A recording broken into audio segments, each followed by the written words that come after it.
Everest ఎక్కేద్దాం అనుకుంటే కుదరదు. 13 లక్షల రూపాయల డబ్బులు నేపాల్ వాళ్ళకి ఖర్చు పెట్టాలి. పైన మనం 3-4 లక్షల రూపాయలు ఖర్చు పెట్టుకుంటే 15 లక్షలు ఖర్చు పెట్టుకుంటేనే ఎవరెస్ట్ ఎక్కుతాం. ఇదేంటి అంటే అదే రూలు.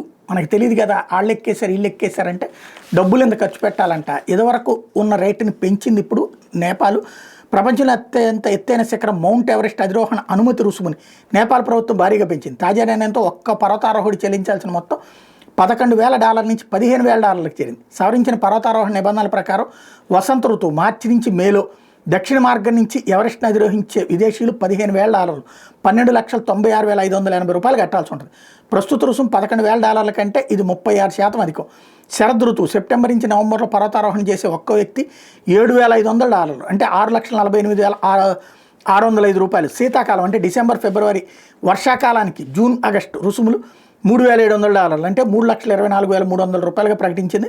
ఈ కొత్త నిబంధన సెప్టెంబర్ 1 నుంచి అమలు కాబోతున్నట్టుగా నేపాల్ పర్యాటక శాఖ ప్రకటించింది.